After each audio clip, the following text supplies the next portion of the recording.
Olá pessoal, boa noite, tudo bom? Roberto Franklin. Pessoal, vamos fazer mais uma live, né? Essa live foi na verdade, a gente não tinha programado, mas eu estava vendo os stories da Adriana e aí ela começou a falar disso que está acontecendo com as crianças.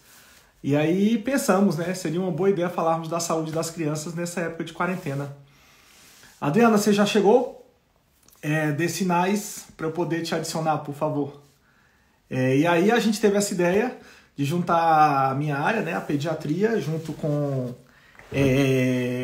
a parte dela, para a gente ver o que a gente pode fazer para melhorar. Para quem não me conhece, eu sou Roberto Franklin, pediatra em Brasília, pai do Pedro, da Alice e da Clara. E estou aqui com a Adriana. Adriana, por favor, seja bem-vinda. Pode se apresentar, ficar à vontade. Olá! Como é que você está, doutor Roberto? Bem, graças a Deus. E contigo? Aqui também, todos bem, graças a Deus. Que bom, que bom. Seja bem-vinda. Isso. Eu já vinha num movimento aqui de conversar com os pediatras aqui do Rio, principalmente com os pediatras, os médicos lá do colégio, né? E aí eu adorei quando você me fez esse convite aí para a gente bater esse papo, né? Porque é um tema super delicado isso, né? As pessoas estão muito sensíveis ao que está acontecendo, né? É lógico que todo mundo está num momento de cuidado, né? Todo mundo está aí preocupado com o que está acontecendo. Mas a gente precisa ter, de verdade, o foco no principal, né? A gente tem que estar atento a tudo e um foco aí nas questões principais. Não ficar... Porque a gente se sente um pouco perdido, né? Sim, com certeza. E aí eu resolvi começar a falar sobre isso. E aí é bom que tem gente me ouvindo, tem gente querendo conversar comigo a respeito disso. Sim. Eu comecei a perceber isso, já tem o quê? Porque, querendo ou não, eu tenho 2 filhos, né? E idade escolar também, né? O Pedro vai fazer 8, a Alice vai fazer 5. E eu comecei a perceber que essa didática de ensino à distância, que a gente já conversou, inclusive, algumas vezes, por mais que a gente tente aproximar do currículo escolar, nem sempre é fiel ao que acontece na escola, porque nós temos vários fatores dentro de uma escola, né? Nós temos a interação das crianças entre elas, a interação criança-professor, a interação criança-funcionários da escola.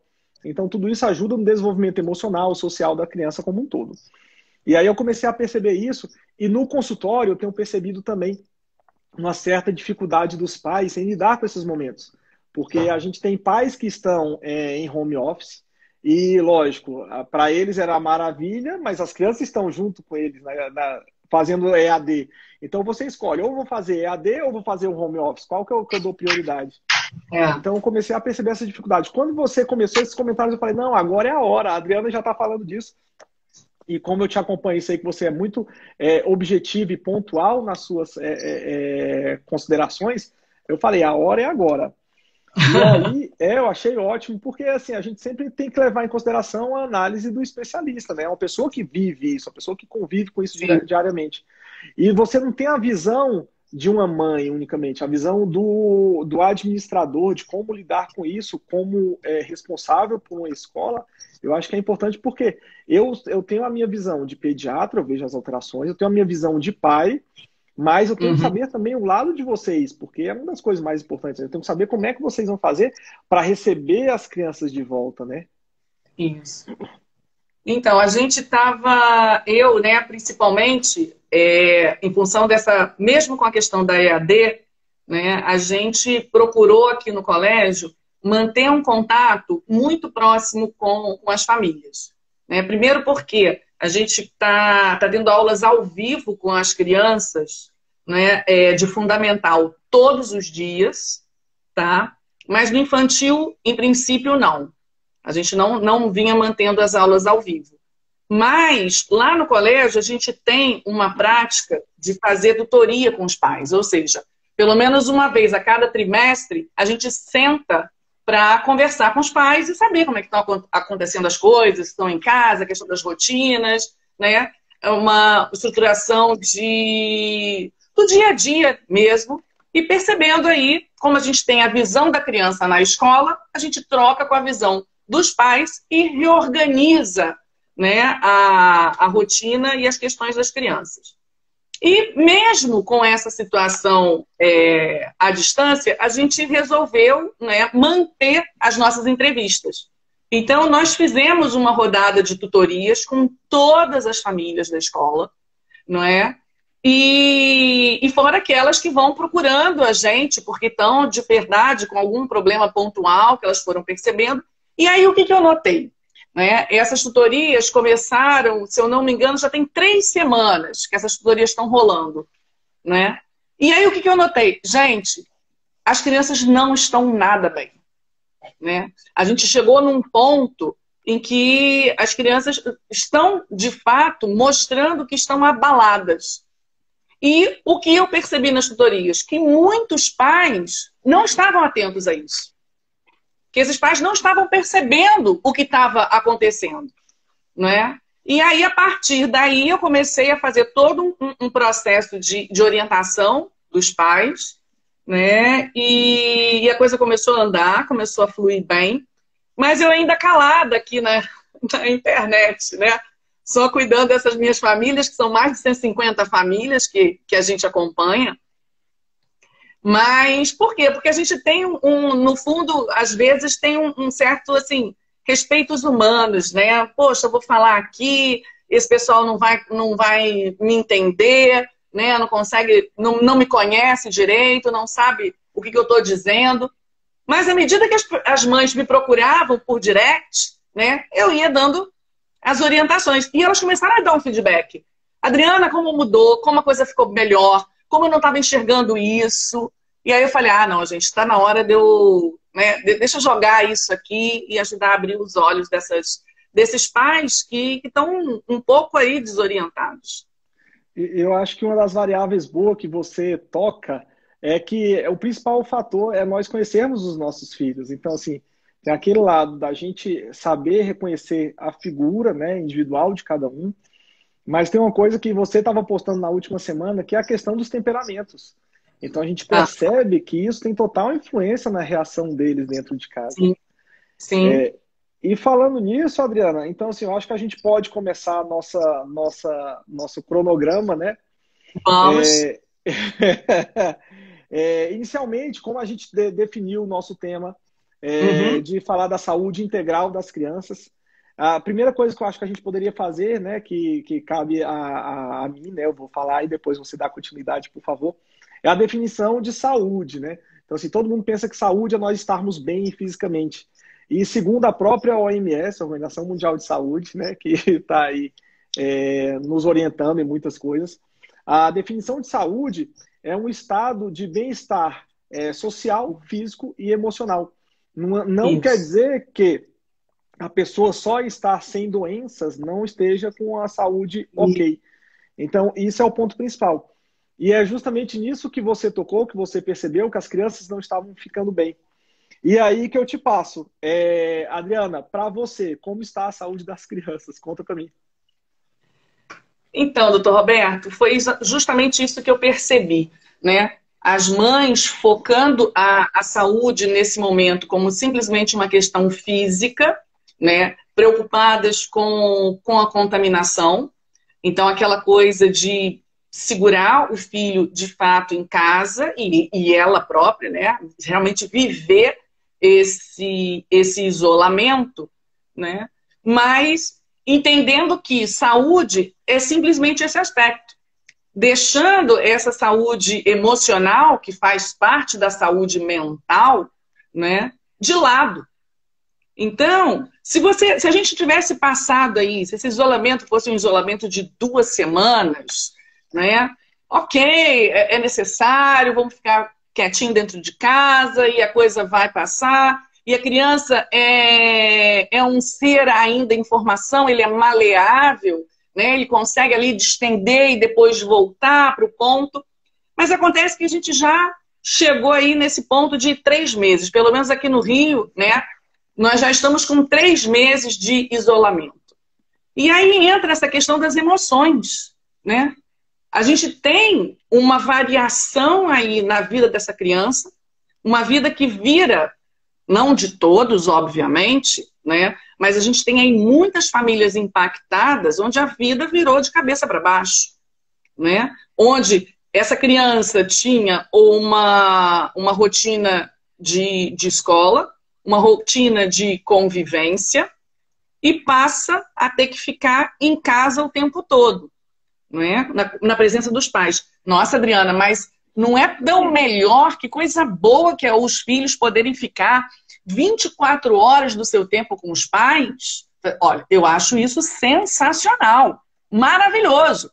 Se os pais estivessem com saúde mental e emocional para bancar isso, não é? As crianças, né? Não é? As crianças que menos sofreram esse impacto foram justamente aquelas de famílias onde a mãe já tinha isso muito controlado, né? É aquela mãe que já vivia em função desses filhos e aí consegue gerar aí um novo equilíbrio de rotina. Agora, nas famílias onde os pais estão tendo que trabalhar home office, então eles estão em casa, mas eles não estão à disposição dos filhos. Em geral, a maioria das famílias, né, das pessoas que precisaram fazer o trabalho home office, o trabalho dobrou. Você não está simplesmente em casa, vou fazer ali minhas 6 horas, minhas 8 horas de trabalho e estou bem. Não, você está trabalhando 10, às vezes 12 horas por dia. Não é isso? E tendo que dar conta, não de uma demanda, não é, já programada, não de uma rotina já estruturada por você, de uma rotina de escola, né, por tela. Então, como é que você organiza isso? Como é que você tem esse equilíbrio? E o terceiro fator, o medo, né? Porque você é mãe, você está com essa sobrecarga de trabalho, você, em geral, aquelas que tinham ajuda em casa tiveram que abrir mão dessa ajuda, então você está com uma sobrecarga de trabalho profissional, você está com uma sobrecarga de trabalho doméstico e uma sobrecarga de cuidado com os seus filhos.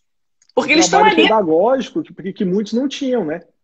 Exatamente. Então, como é que uma mãe dessa tem equilíbrio, de fato, para estar 24 horas com seus filhos? Então, é sempre o ponto que eu coloco muito, né, Roberto?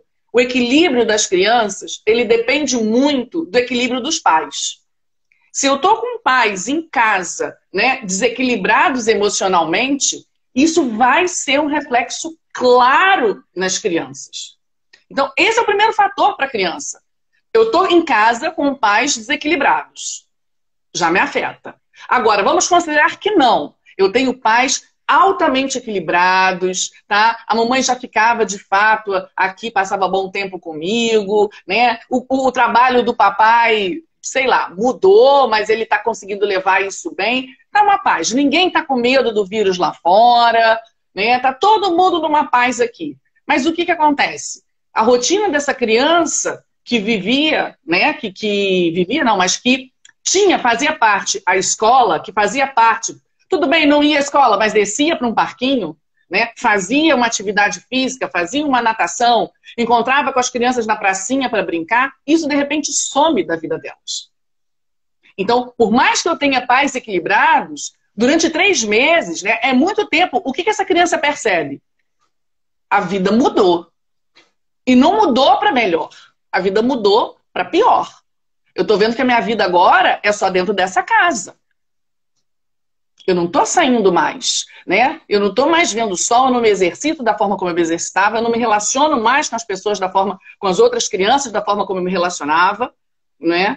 Então, isso vai, obviamente, afetar as emoções dessa criança, tá? Então, imagina, né?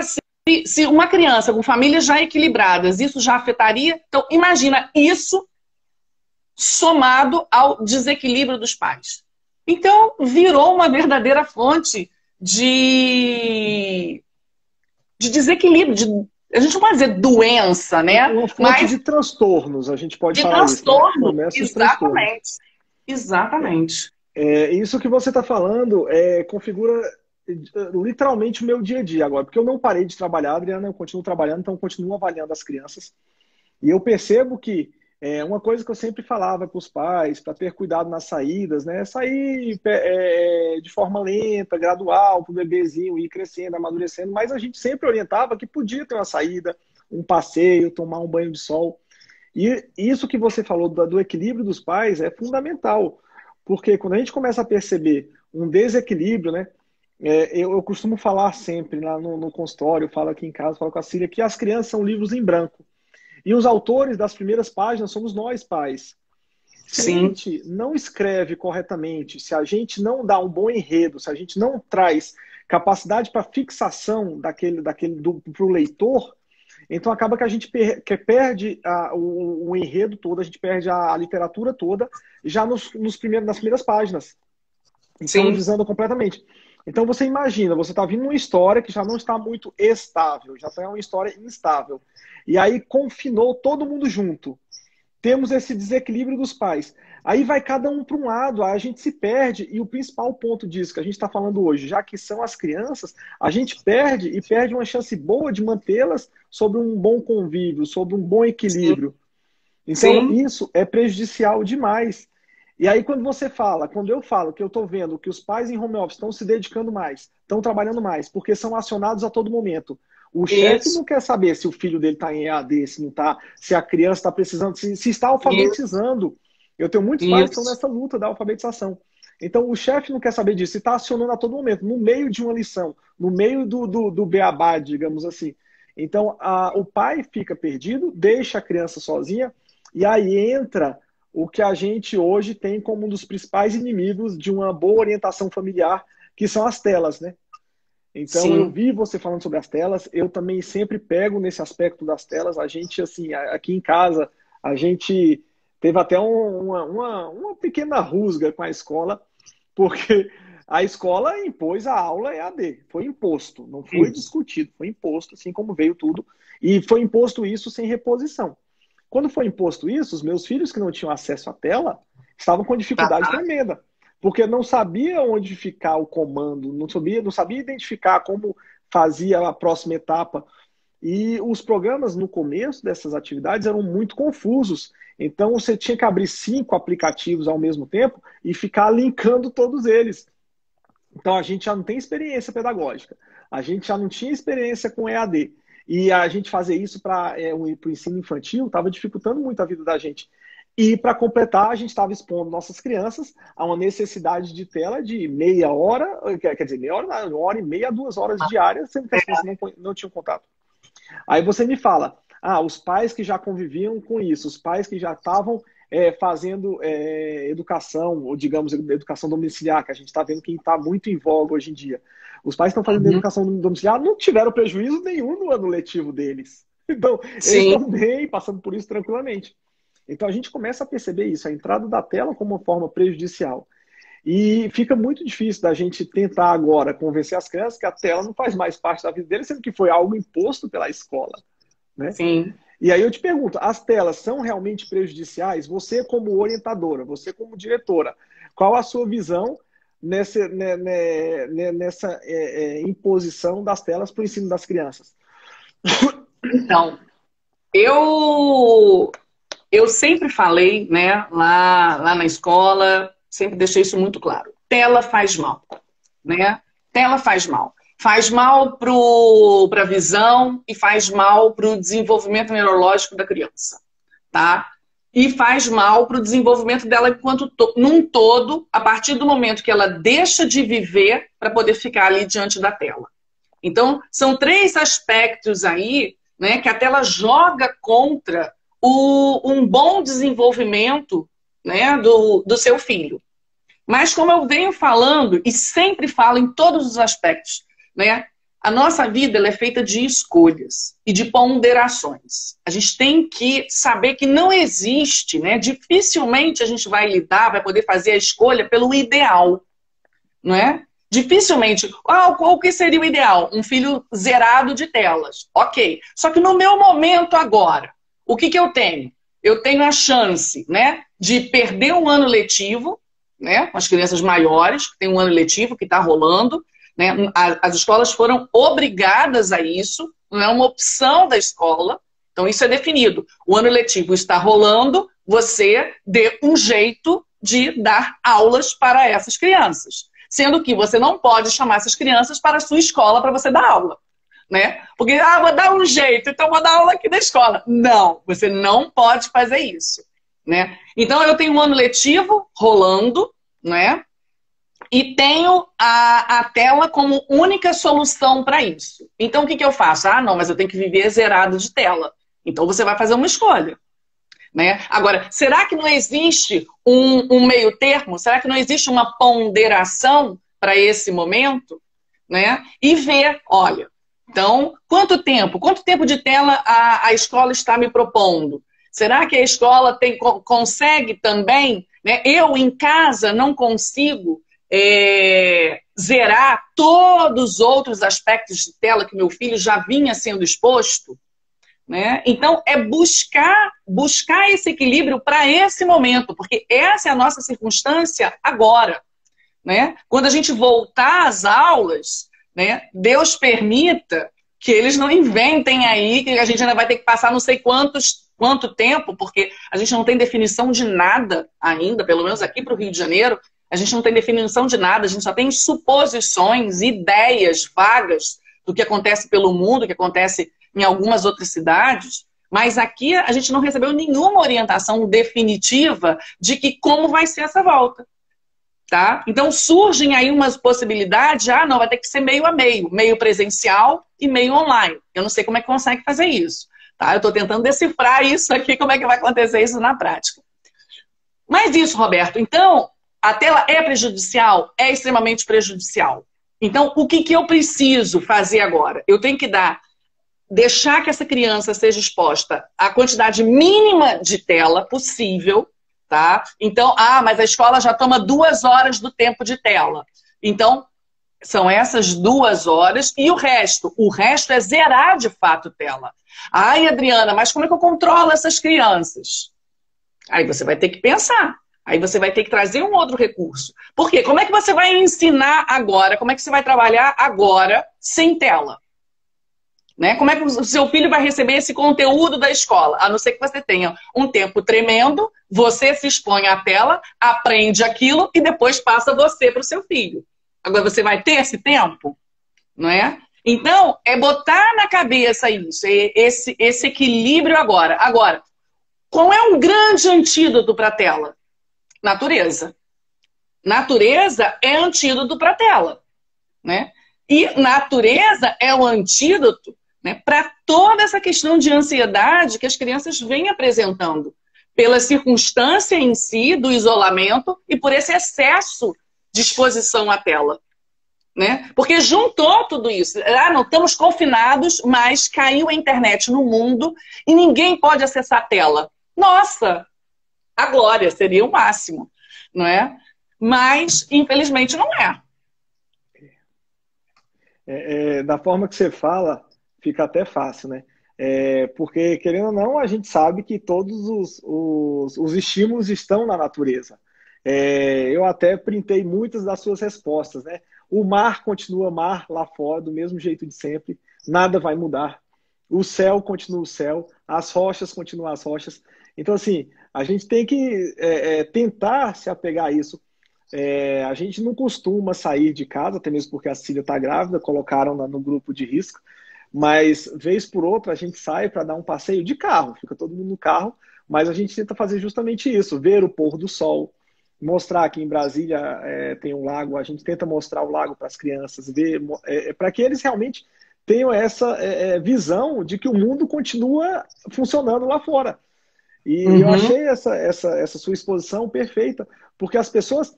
Eu tenho visto isso no consultório. As pessoas estão achando que nada vai se resolver e que a tela é a única solução que tem para as crianças. Mas não é só isso. A gente tem outras opções. A gente tem como mostrar para as crianças que há que há uma continuidade de tudo isso, né? Deus nos fez acreditar que vamos passar por isso. O vírus vai continuar, como eu já vi você falando, como eu falo sempre, o vírus vai continuar e nada, não vai acabar o vírus por enquanto, não terá vacina que acabe, porque o vírus vai continuar circulante. Então a gente tem que continuar acreditando que a gente não pode parar de viver pensando em morrer, né? Então a gente tem que continuar dando sequência à vida e fazendo tudo e mostrando para as crianças que há uma outra opção lá fora. Então é muito importante a gente fazer isso. E eu tenho visto, além disso, né, no consultório, começaram a chegar as crianças que ficam muito tempo na tela, começaram a chegar crianças com sinais de ansiedade. A criança que fica no consultório, uma consulta com o pediatra que não é um tempo longo, já fica com cacuete, fica nervoso, fica se tremendo, Sim. pedindo o celular para o pai, para a mãe, começa a chorar, dar birra, só porque está naquele momento de tédio, que querendo ou não, a gente tem que aprender a passar, tem que aprender a lidar com isso. E nós começamos a ver essa dificuldade nas crianças. Eu não sei se você está passando por isso nas avaliações que você faz, nas tutorias que você faz, mas eu tenho percebido isso com as crianças. Está tendo muito sintoma de alterações psicológicas importantíssimas. Sim, sim. A gente vê demais a questão principalmente da ansiedade, não é? Que vai se manifestar aí, principalmente agora, roer unha, né? Chupar o dedo, muito tempo de mão na boca, criança que já vai arrancando os cabelos, né? A criança que não consegue mais esperar por nada, ela quer o que ela quer na hora que ela quer e faz um tremendo, né, escândalo com aquilo. Crianças que já tinham total controle do esfíncter, voltando a fazer xixi na cama, né, deixando o xixi escapar aí mesmo durante o dia. Crianças começando a comer compulsivamente, né? E agressividade lá em cima. Crianças que não eram agressivas, começando a demonstrar essa agressividade. As que já eram agressivas, com essa agressividade totalmente exacerbada, né? Então, na hora que a gente começa a perceber isso, a gente fala, não, calma, né? Tá de fato acontecendo alguma coisa, né? Mas é isso. Essas crianças, o que é saúde emocional? É você ser capaz de lidar com as suas emoções, né? Entrar num equilíbrio. Só que a criança, ela está numa fase que ela ainda está aprendendo tudo isso. Ela está aprendendo o que são as emoções dela. Então, ela tira muito das emoções dos pais.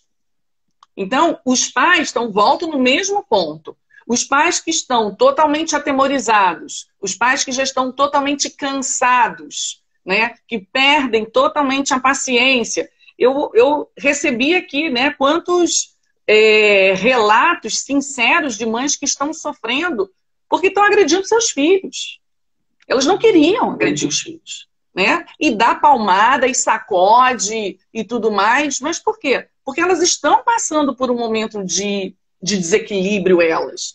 Então, a criança, além de estar sofrendo, né, com todo esse movimento de emoções, ele ainda recebe mais emoção de violência, né, de agressão.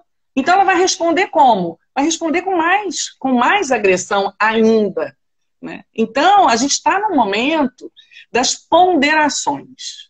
A gente está no momento de parar e olhar de fato. Primeiro, o que está acontecendo comigo enquanto mãe? Né? E listar, aquela coisa que eu adoro, papel e lápis, caderninho, lista quais são as suas emoções nesse momento. O que você está sentindo? Olha, eu estou panicada com isso, eu estou morrendo de medo de morrer, né? Ou então eu estou morrendo de medo que meus pais morram, eu estou morrendo de medo que meus filhos morram. Né? Coloca esses sentimentos. Olha, eu tô com uma raiva. Na verdade, eu tô com raiva. Eu tô com medo de morrer coisa nenhuma. Por mim, morrer é lucro. Na verdade, eu queria matar esse pessoal que tá fazendo isso. Né? Cada um tem a sua gama de sentimentos. Aí coloca isso no papel. Coloca quais são as suas frustrações, né? Poxa, eu queria estar trabalhando mais e não posso. Eu tinha a minha empresa estava decolando e agora acontece tudo isso. Eu tô frustrada, eu tô decepcionada. Né? Precisa colocar, você precisa se ver o que de fato está acontecendo com você, tá certo? E buscar onde eu tenho condições de me equilibrar nisso. Eu tenho que ver, foi a primeira live que eu fiz assim que começou a pandemia, né? Olha, foca no seu dia de hoje. faz o que você pode fazer. Né? Cuidar do vírus você não pode. Definir protocolo de Ministério da Saúde você não pode. Então, foca no que você pode fazer. Então, agora, a mesma coisa. Ah, agora que eu estou enxergando, Adriana, agora que você falou, agora que eu vi. Quanta besteira que eu fiz, quanta coisa... Esquece, já foi, já passou. Se enxerga. 3 meses. Já se passaram 3 meses. Se enxerga e enxerga o seu filho. Olha para o seu filho. Como era o seu filho antes dessa pandemia e como é que está o seu filho agora. Tá? E vão buscar formas de trazer um equilíbrio. Então, o que em geral, né, eu falo, é assim, é o que está aí, a gente sabe. O que traz equilíbrio? Primeiro, descanso. Né? Dormir. Dormir é fundamental. Então, organiza o seu tempo durante o dia para que você possa dormir. E organiza o tempo de sono. Organiza o tempo de sono das crianças. Uma rotina de sono para a criança, nesse período, é fundamental. E o que eu já vi de pai e mãe chutando balde com rotina, deixa, vai dormir 11 horas da noite, vai dormir 11h30, né? Tô fazendo aqui, deixa as crianças aqui, porque pelo menos... dia acorda a hora que quiser. Isso, aí é melhor porque vai acordar 10 horas da manhã e não vai me encher o saco. Né? Cara, isso não dá. Isso não dá. Então, isso é acessível a qualquer um. Quem tem medo, quem não tem medo. Organizar uma rotina de sono para si e para os filhos. Ok? Outra coisa, rotina de alimentação. Também super acessível a todos. Ah, não, Adriana, para mim não é porque eu estou trancada dentro de casa e eu só faço compras pelo telefone, só chega aqui em casa uma vez por mês. Porque o resto é tudo comida pronta. Então, pondera.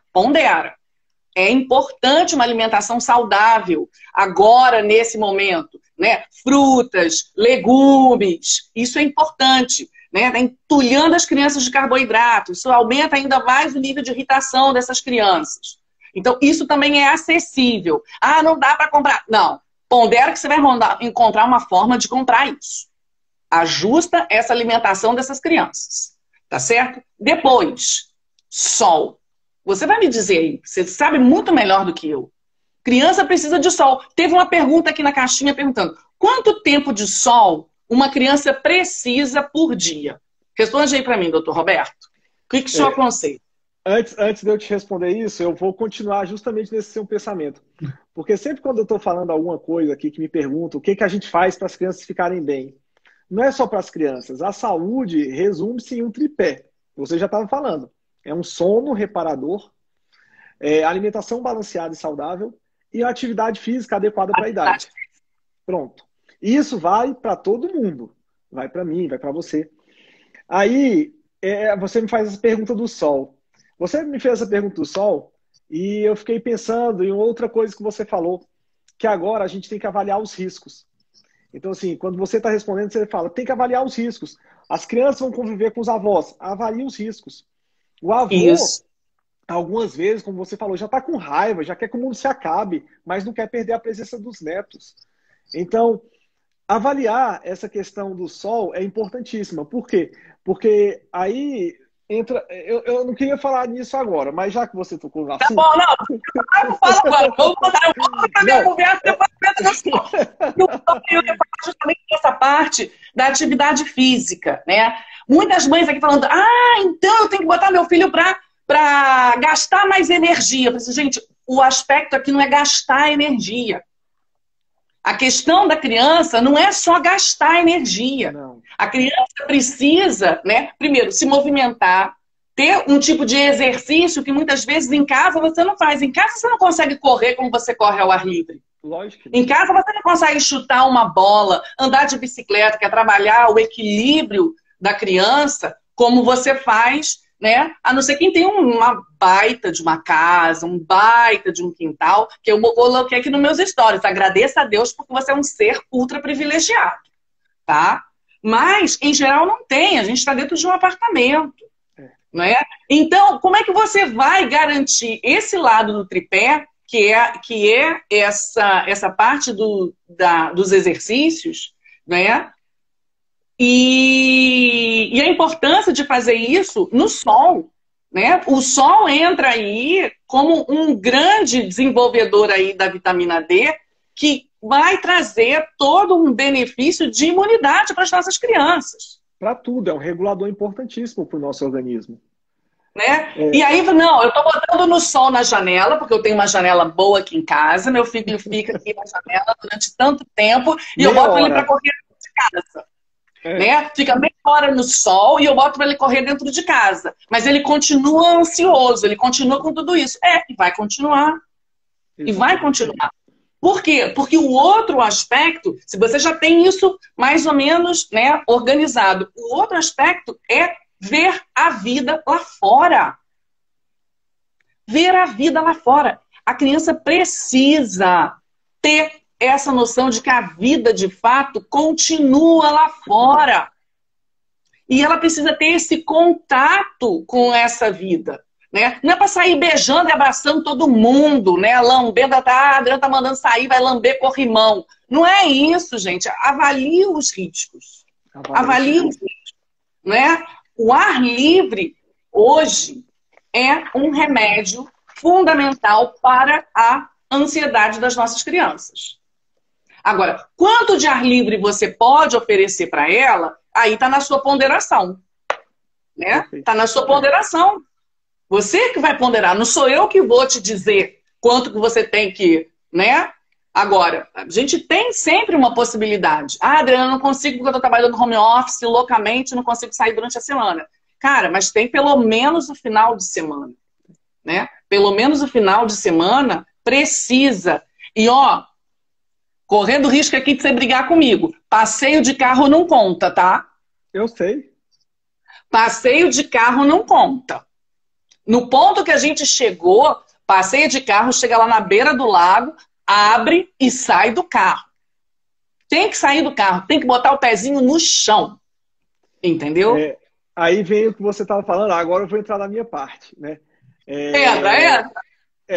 Essa questão da exposição solar, eu sempre peço para todas as crianças, eu acho ótimo, e principalmente a atividade ao ar livre. Isso é essencial, então a gente sabe que isso tem que acontecer. Para combater a ansiedade, você vê as crianças estão convivendo, por exemplo, as nossas, né, de uma forma geral, quem está nos acompanhando, vão para a escola e tem a atividade com seus coleguinhas. Então já estão acostumados, habituados, já estão há 3 meses sem contato com os amigos, ou seja, estão sentindo falta disso também. Sim. Então isso gera um desconforto. Eles estão desconfortáveis com isso, com a ausência dos amigos, de quem partilhar as experiências, quem partilhar as atividades. Ah, mas tem um irmão. Mas muitas vezes os irmãos não são da mesma idade e não têm interesses afins. Sim. Então tem essa dificuldade.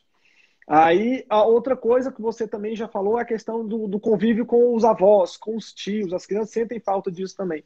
Então, para quem está acostumado, para quem tem essa vivência, eles passam a sentir falta. E a questão da atividade solar, a atividade, a exposição livre, nós temos principalmente essa questão da produção de vitamina D, que a gente sabe que é um regulador hormonal a quase todas as atividades corporais, inclusive com uma boa influência imunológica, mas aí vem a contradição, né? Aquelas contradições da medicina. Aí chega o dermatologista e fala, olha, mas cuidado com o sol forte. Não pode expor entre 9 da manhã e 3 da tarde, porque faz mal. E aí vem o pediatra e fala, mas esse sol é o bom para a produção de vitamina D. Mas aí você usa protetor solar, que impede a produção de vitamina D. Então a gente não sabe o que faz. Então, é justamente isso que você falou. Eu também falo isso. Avalie os riscos. Você colocar uma criança para brincar ao ar livre, não tem problema. A criança vai brincar, vai ser feliz, vai despertar, vai liberar endorfinas e também vai acabar com esse processo de ansiedade. Então, a gente tem que levar em consideração essa possibilidade. Criança tá nem aí para sol, se vai ter câncer de pele daqui a 50, 60 anos. Criança não está preocupada com isso. Nós ficamos preocupados, mas a criança quer curtir, quer ser feliz, quer pular na piscina gelada, não está nem aí se a piscina está quente, tá fria, quer molhar a barriga lá, e não está preocupada com isso. Então a gente tem que realmente pensar nesse bem-estar emocional, que é isso que a gente está falando hoje. É esse bem-estar social, o físico, a gente vai cuidar disso mais adiante.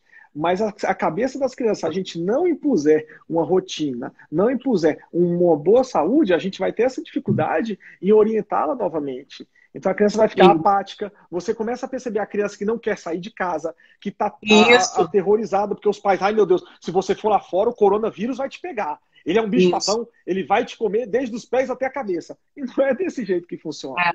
E, Roberto, eu vi aqui muita criança nessa apatia, né? E os pais falando assim, não, Adriana, mas aqui a gente não está com medo.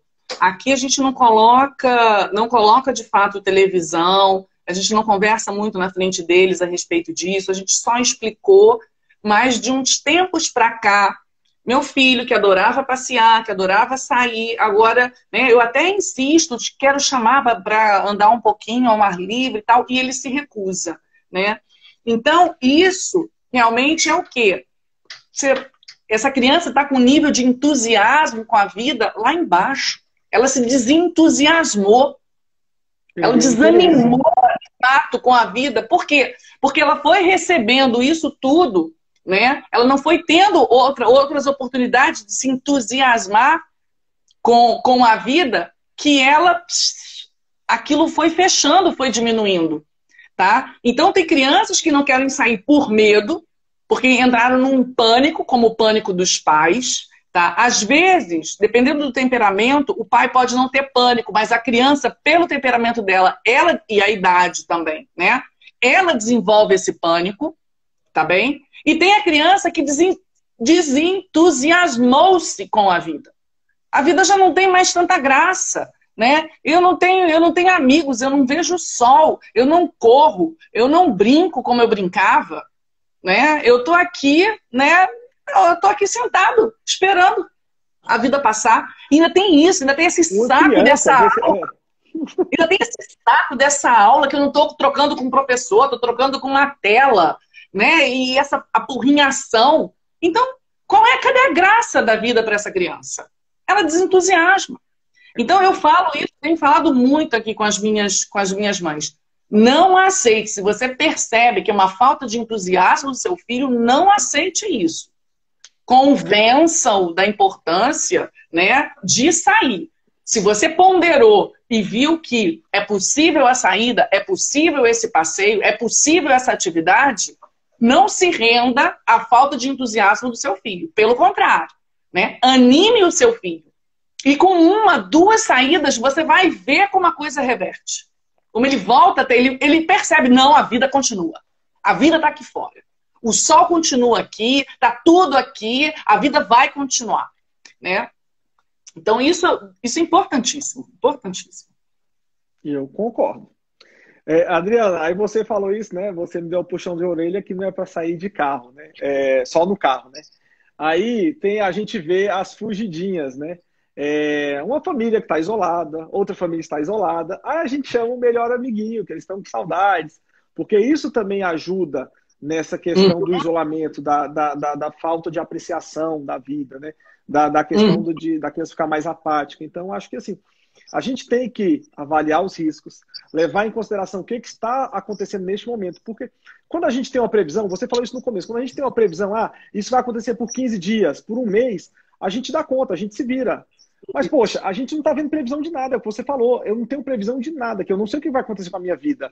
Eu não sei se eu vou ser autorizado a voltar com a escola daqui a 15 dias, daqui a 10, daqui a 1 mês, não dá para saber.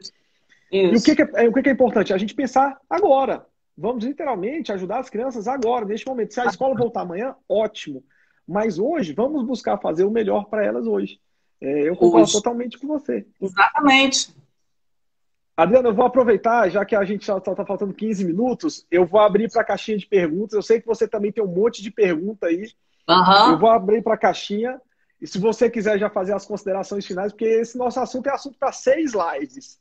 Sim, com certeza, Roberto. E aí eu já te digo, né? Já vou dando um spoiler aqui, porque semana que vem, né, a gente vai fazer, eu vou fazer eu vou tentar convencer o pessoal a abrir isso, tá? Mas, em princípio, a gente vai fazer uma formação de pais específica, tá? Só com os médicos lá da escola, para tratar um pouco do assunto da volta.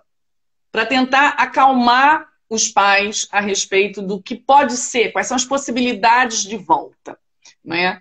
Então, conforme fosse me liberarem, eu liberar essa formação para todo mundo e não só para os nossos pais, né? Eu convido, né, todo mundo para participar disso.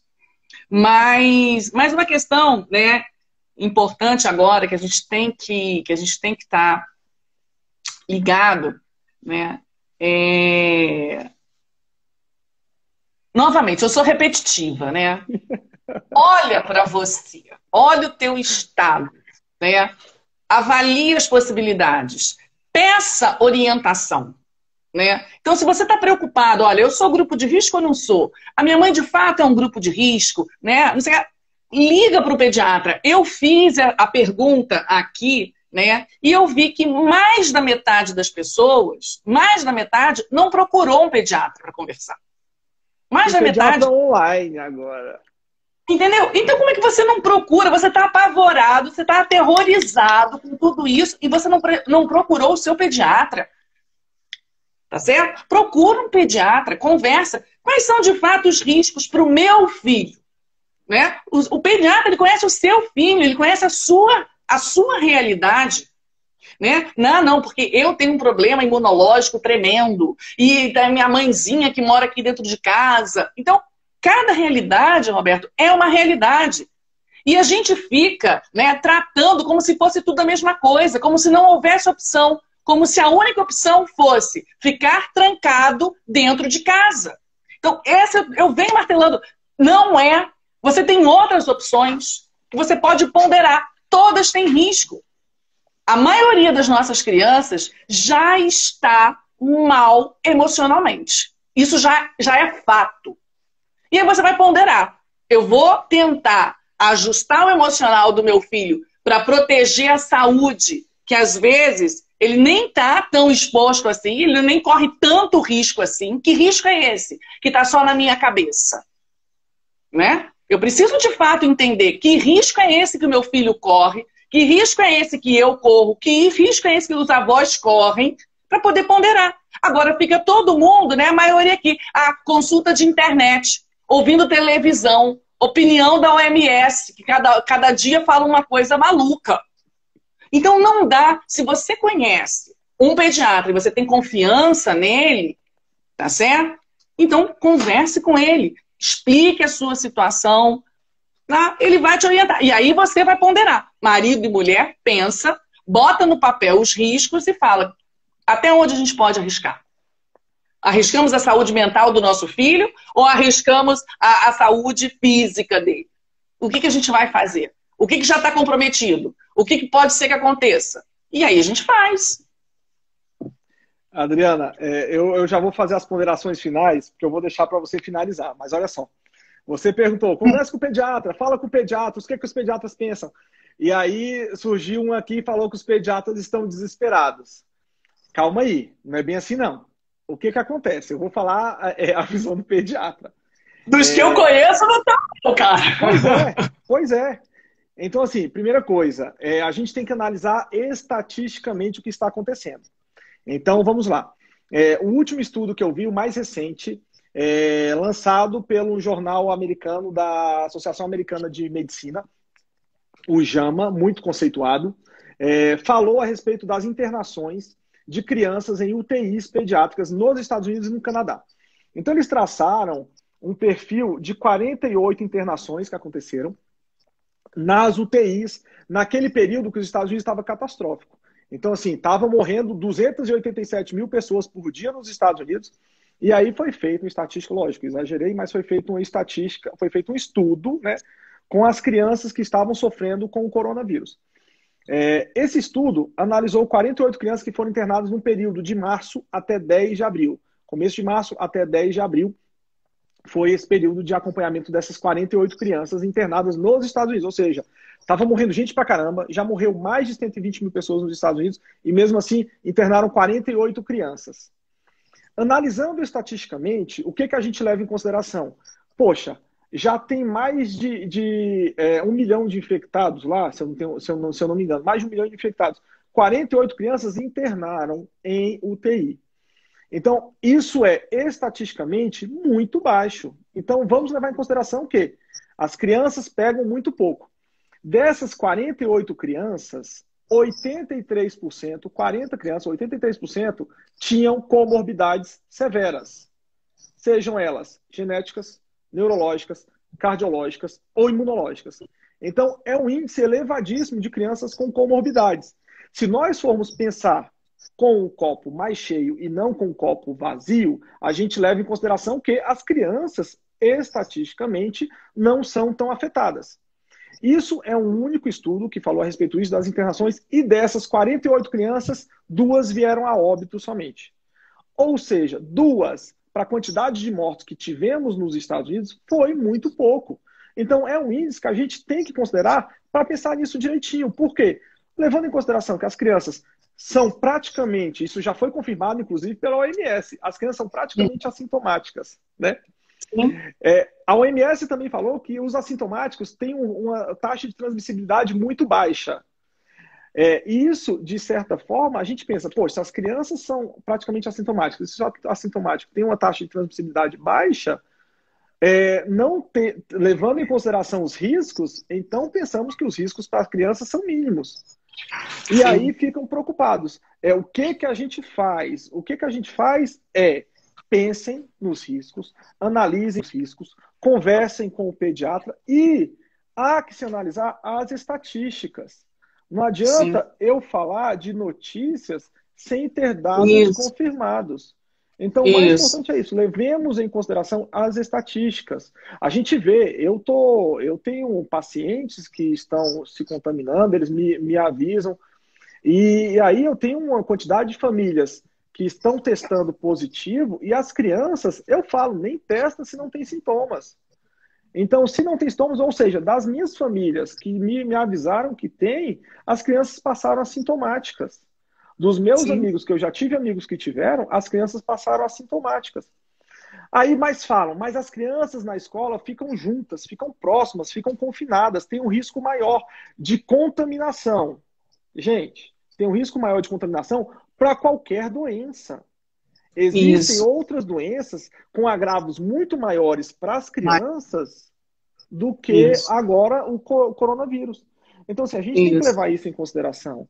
Eu estou analisando isso para explicar que não é tão desesperador para as crianças, tá? Tem estudos falando isso, que o grau de gravidade nas crianças é menor, a intensidade dos sintomas é menor, a transmissibilidade nas crianças é menor. Então, você pergunta, o que o seu pediatra acha disso? Eu, na minha visão, eu acho que a gente tem que levar em consideração, sim, como vai ser essa reabertura, como vão ser feitas as atividades, mas sem tanto pavor, sem tanto medo. Isso. Porque até então, Roberto, aqui no Rio, né, no mesmo mês que estourou a questão da pandemia, em março, né, estava rolando um surto de sarampo tremendo no Rio de Janeiro. Tremendo. Né? 2 semanas antes, se eu não me engano, 2 ou 3 semanas antes, eu tive que passar uns dias com o João Inácio, meu filho, internado por conta de uma crise alérgica tremenda que ele teve. Ficou 3 dias internado, né? E o cuidado na emergência com a questão da contaminação do sarampo. Né? O cuidado no hospital, a atenção no hospital e tal, uma certa tensão mesmo, que se chegasse alguma criança mais ou menos pintada ali, o que estava acontecendo. E meu filho estava numa crise alérgica, ele chegou totalmente vermelho, manchado, aí as pessoas já olhavam para ele assim, ai meu Deus. Né? Coitado se ele espirrasse, né? Isso. E agora, isso porque eram profissionais de saúde dentro do hospital. As famílias, né, vivendo normalmente, não estavam nem aí. E a gravidade, a seriedade de um sarampo, o risco de contaminação de um sarampo e as consequências de um sarampo são terríveis na vida de uma criança. Terríveis na vida de uma criança. E não estava ninguém preocupado com isso. Ninguém. Né? E aí agora, para uma volta às aulas, não, o vírus. Não, conversa. Aí eu vou apavorar mais ainda as mães, porque eu sou assim. Fala, bate, eu vou e bato de verdade. Né? Conversa com o seu pediatra. Quais são os riscos, né? De sarampo, de tuberculose, né? De outras tantas doenças que estão rolando e que rolam H1N1, até mesmo para uma criança. Né? Quais são os riscos disso? Isso você antes não se preocupava. Compara, pede para o seu pediatra comparar, né, quais são as consequências dessas doenças com o corona. Então, já que é para se preocupar, né, vamos nos preocupar com tudo. Foi o que eu coloquei lá. O que a gente tem que estar atento, que a gente vai ter que entrar na nossa vida agora com novos hábitos de higiene, novos hábitos de cuidado de saúde. Uma coisa que acontece muito em escola, sabe o que é, Roberto? Eu entendo as mães, tá? Mas sabe uma coisa que acontece? A criança amanheceu com uma febrinha. Amanheceu com uma febrinha. Tem uma febrinha no meio da noite. A mãe tem que trabalhar no dia seguinte. Não tem com quem deixar esse filho. O que ela faz? Vai para a escola. Mete um antitérmicozinho e leva para a escola, cara. Né? E aí, o que vai acontecer? Vai disseminar ali. Pode não ser nada. Pode ser uma criança, pode de fato ter simplesmente uma febre, né? Uma variação de temperatura ali. E não ser nada. Pode, a gente sabe que pode. Tá certo? Mas pode ser alguma coisa também, né? Então, eu acho que isso tudo agora vai fazer com que os pais, né, espero, que façam que os pais, de verdade, comecem a ficar mais atentos ao que é possível ser feito. Ao que é possível. É possível? Não, cara, meu filho tá aqui, ele precisa se recuperar, né? Ah, só ficou 24 horas em casa, já tô mandando ele de volta para a escola. Mas ele, de fato, se recuperou? De fato ele está bem? Não, mas eu preciso trabalhar. Né? Aí sim, aí a escola vai virar, acaba que vira, né, um grande centro de transmissão aí dos vírus. Né? Mas também faz parte, por um certo aspecto, também faz parte do desenvolvimento do nosso sistema imunológico, ser exposto a isso, desenvolver aí os anticorpos e ficar forte e enfrentar. Mas a questão é essa. Muita desinformação, né? Muito medo da questão das mortes, dos riscos, mas sem, de fato, fazer as devidas ponderações, sem, de fato, entrar nos números, nas estatísticas para as crianças.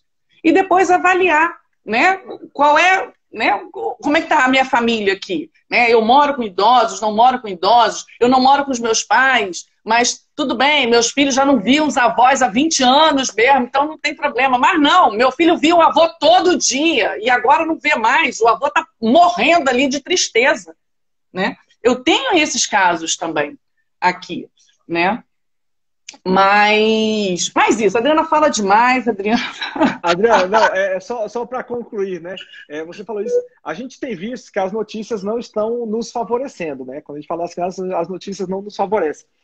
Mas uma coisa que eu tenho falado para os meus pacientes é, vamos pensar bem, as notícias estão matando todo mundo, o celular está gotejando sangue, o computador goteja sangue, a televisão está gotejando sangue, mas a gente tem que levar uma coisa em consideração das notícias.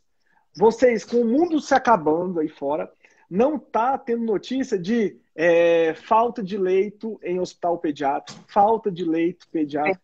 Não tá, e eu tenho visto aqui em Brasília, os hospitais, alguns, estão inutilizando a parte pediátrica, que está vazia. Aqui no Rio, direto.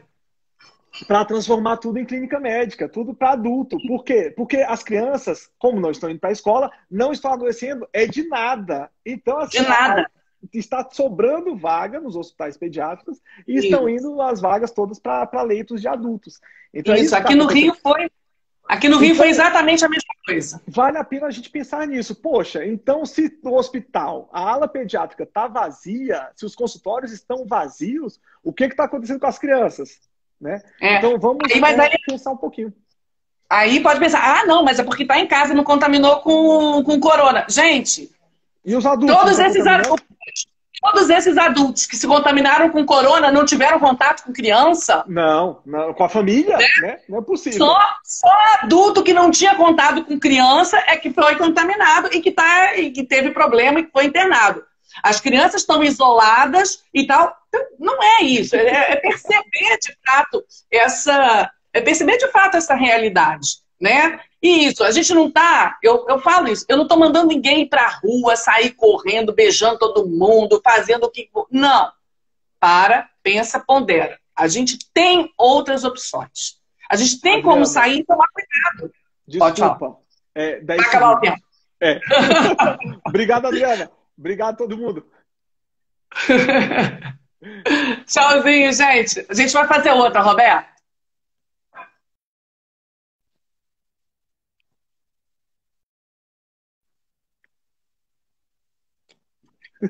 Tchau. Obrigado, Adriana. Nada.